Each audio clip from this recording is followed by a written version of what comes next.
राजकीय, सामाजिक, आध्यात्मिक, शैक्षणिक, शेतीविषयक बातम्यांसाठी आदर्श भारत माझा सदैव न्याय हक्कासाठी आपल्यासोबत. प्रीमॅच्युअर दिनानिमित्त आलेल्या सर्व पालकांचे आणि सर्व पालकांचे स्वागत करतो आणि इथं आल्याबद्दल त्यांनी त्यांचे जे काही अनुभव सांगितलेत इथं आलेल्या जेव्हा ते NICUमध्ये ॲडमिट होते म्हणजेच नवजात शिशु तज्ञमध्ये ॲडमिट असताना त्यांचे जे काही त्यांनी अनुभव शेअर केलेत आणि नक्कीच त्या अनुभवांचा इतर पॅरेंट्सला इतर जे पालक होऊ इच्छितात त्या पॅरेंट्सला फायदा होईल आणि निश्चितपणे इथे येऊन तुम्ही तुमच्या बाळाची चांगल्या प्रकारे काळजी घेतली जाईल. स्पेशली आमच्या इकडे पूर्णपणे स्पेशल तज्ज्ञ अवेलेबल आहेत. जसे डॉक्टर तन्मय साहू ते DM होणार आहेत. पूर्णपणे टीम अवेलेबल आहे इथे. ट्रेन नर्सिंग स्टाफ आहेत जेणेकरून बाळांची व्यवस्थितपणे काळजी घेता येईल. मुदतीपूर्वी एखाद्या बाळाचा जेव्हा जन्म होतो तेव्हा अनेक क्रिटिकल प्रोसेस निश्चितच जिथे सर्व सुविधा अवेलेबल आहेत तिथे डिलिव्हरी करणे फायद्याचे आहे.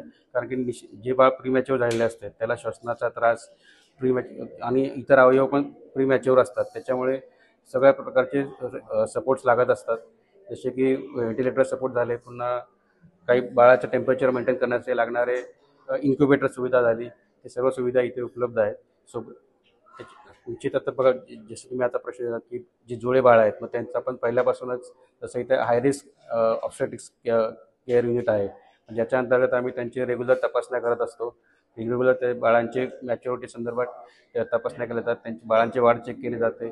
त्यानुसार आवश्यकता असलेले काही इंजेक्शन्स असतात. मुदतपूर्व डिलिव्हरी होत ज्या बाळांचे अपेक्षित असते त्या आईला ते इंजेक्शन्स दिले जातात. आईमध्ये काही आजार असतील किंवा आईला काही समस्या असतील मेडिकल समस्या त्यांची ट्रीटमेंट केली जाते. आणि जेव्हा त्याप्रमाणे सगळे जसं जुळे बाळ आहेत कारण की एका गर्भात असल्यामुळे त्यांचे जे वाढ आहे ते कॉम्प्रोमाइज होण्याची शक्यता असते. आणि पूर्वी मार्गदर्शन म्हणजे आपण सगळ्या बाळांचे आईचं समजा ॲनिमिया असेल आईला तर ॲनिमिया आपण तो ट्रीट करू शकतो. इतर काही सगळं डायबिटीज असेल, ब्लड प्रेशर असेल, इतर काही समस्या असतील त्या आपण आधीच ट्रीट केल्यामुळे होणाऱ्या बाळाला कमीत कमी त्रास होऊ शकतो. जसे तुम्ही म्हटलं की पूर्वी नॉर्मल डिलिव्हरीचं प्रमाण जास्त असायचं 30-35 वर्षापूर्वी. आता पण एक आहे की याच्यामुळे जे नुकताच जन्मलेल्या बाळांचे जे मृत्यूचं प्रमाण होतं ते फार कमी झालेलं आहे आता. कारण की जर आवश्यकता असेल तर सिझेरियन सेक्शन करावे लागते.